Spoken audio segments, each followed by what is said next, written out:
Yang kedua, banyak orang Islam sekarang yang mempertuhankan hawa nafsu.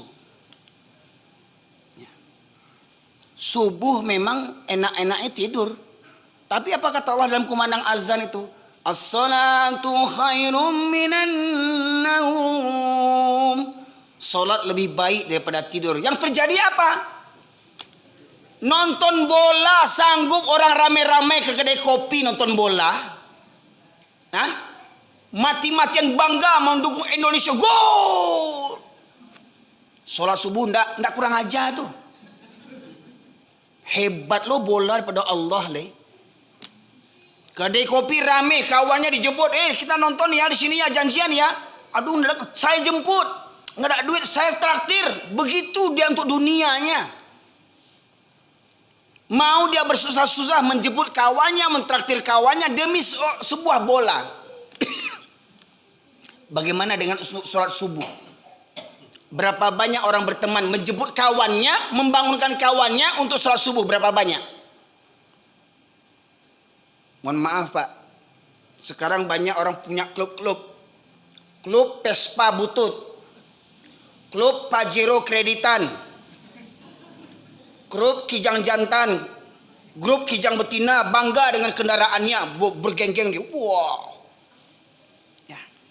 Pertanyaannya, sanggup klub-klubnya tuh jalan kita touring ke Sumatera Barat, Pantai Ceroco, kita touring ke sana, touring ke sini, ke masjid ada enggak touringnya? Ada enggak mereka touring ke masjid? Antar provinsi sanggup mereka. Maka memang benarlah Pak Ibu sekalian.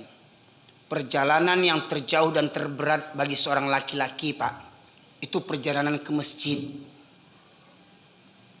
Berapa banyak pemuda sanggup mendaki Gunung Merapi? Ingat, yang meninggal kemarin di Gunung Merapi ada anak orang Riau enggak? Ada kan? Dari Riau sanggup mendaki Gunung Merapi itu. Dingin-dingin Gunung Merapi itu. Orang laloknya mendaki gunung. Nah, mohon maaf Pak. Bukan kita sanang di orang itu meninggal. Enggak. Itu itibar bagi apa? Saya pendaki gunung juga Pak. Waktu saya nyantri di pondok di Solo itu saya pendaki gunung. Saya masuk tim Sapalah, santri pencinta alam. Bahkan gunung tertinggi di Jawa Tengah itu sudah saya daki tuh Gunung Selamet. Bahkan saya jalan kaki sudah rutin, biasa kami jalan kaki 6 bulan sekali ya. Dari Solo ke Madura jalan kaki 7 hari 7 malam. Kami dah biasa Pak di pesantren seperti begitu ya. Bayangkan banyak pemuda sanggup mendaki gunung, berdingin-dingin, berhujan-hujan. Banyak orang bisa sepeda santai, goes-goes, rombongan pagi-pagi naik sepeda. Ada yang sanggup maraton, lari sana, lari sini, sanggup dia maraton, tapi tidak sanggup ke masjid. Ada kita sanggup mengeluarkan biaya besar untuk kuliah anak kita, kuliah ke Turki, kuliah ke Singapura, kuliah ke Malaysia, kuliah ke Jakarta, kuliah ke Minangkabau, ke Padang, ke Sumbar. Sanggup kuliah biayakan anak ke Sumbar, tapi tidak sanggup membangunkan anak ke masjid.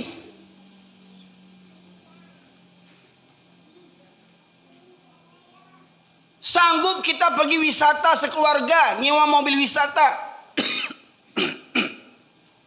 Atau kalau naik mobil kita, semuanya berangkat. Kakek, nenek, pembantu, bahkan anjingnya dibawa sekalian. Untuk wisata. Tapi untuk ke masjid, ada enggak sekeluarga kita berangkat ke masjid? Nah, coba bayangkan.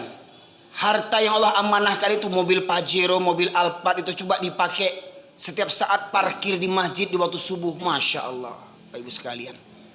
Apa tidak menjadi kendaraan sampai ke surga itu? Jadi hari ini banyak orang Islam ya, yang mempertuhankan hawa nafsunya.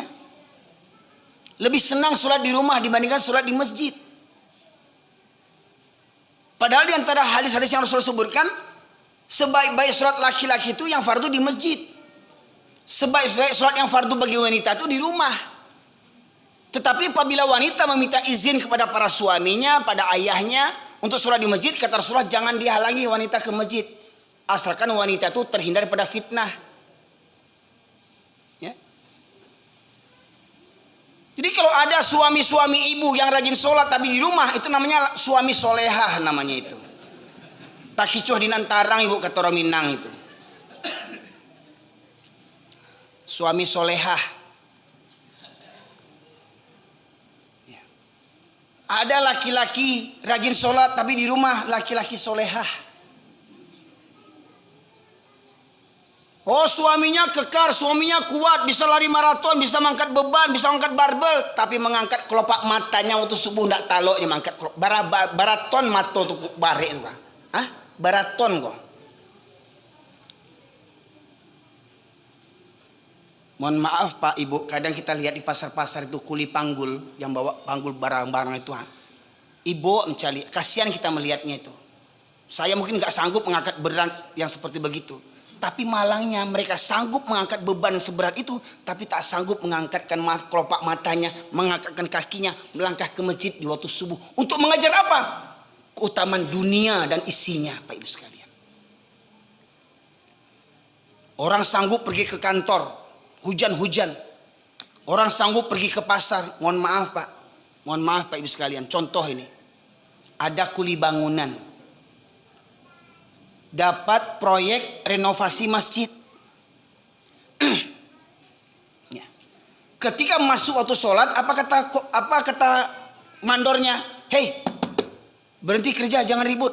Orang sholat, kulinya nggak sholat karena dia bukan orang. Loh, batosat kasabana, udah mulai kasar kaji Ustaz Kot ya. Loh, firman Allah berbunyi, A'udzubillahi minasyaitonirrajim. Surat Al-A'raf 179. Walaqad dzara'na li jahannama katsiran minal jinni wal ins lahum qulubun la yafqahuna biha wa lahum a'yunun la yubsiruna biha wa lahum adhanun la yasma'una biha ulaika kal an'am bal hum adall ulaika humul ghafilun. Dan sungguh akan kami penuhkan neraka jahanam, kata Allah, banyak dari kalangan jin dan manusia. Mereka yang punya hati tetapi tidak digunakan untuk merenungkan ayat-ayat Allah. Mereka punya hati tidak ada rasa takut kepada Allah. Mereka punya hati tidak ada takut karena pesta jadi anak daro, jadi marapulai, tinggal sholat. Tidak ada takutnya meninggalkan sholat. Mereka punya hati tidak takut sholat seminggu sekali. Ya. Punya hati tidak ada takut kepada Allah Subhanahu Wa Taala. Walau ma'ayunul la yusiruna biha, mereka punya mata tetapi tidak digunakan untuk melihat tanda-tanda kebesaran Allah. Tsunami, gempa di Aceh 2004, hancur negeri pinggiran laut Aceh. Rumah orang kaya hancur, apalagi gubuk derita. Restoran hancur, apalagi Lapo Tua. Hancur semua. Apa yang masih berdiri? Masjid. Dan Allah ulang lagi. Galodo Kebatang di Sumatera Barat 11 Mei. Allah ulang mukjizat keagungannya lagi. Air yang kita anggap remeh-temeh air itu, Masya Allah Pak Ibu sekalian. Batu sagadangoto tabao di air itu.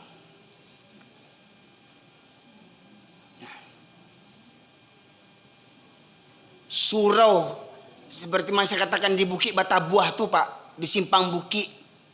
Kalau Bapak pergi pulang kampung ke Padang misalkan, biasanya orang lewat jalan motong itu di Canduang itu belok kiri, terus ke Simpang Bukit, terus ke Sungai Pua, keluar di Kota Baru, biasanya begitu kalau Bapak dari Pekanbaru ingin potong jalan itu. Di Simpang Bukit itu Pak, seperti cerita saya tadi itu. Ya. Musola tuh tegak kokoh musola itu. Rumah kiri kanannya hancur. Batu berada di atas pondasi rumah itu Pak. Padahal sungai itu dekat. Ini sungai, ini musola Pak. Musolanya tidak apa-apa, rumah orang hancur Pak. Batu, kayu hancur semuanya. Tidakkah kita mengambil pelajaran daripada itu?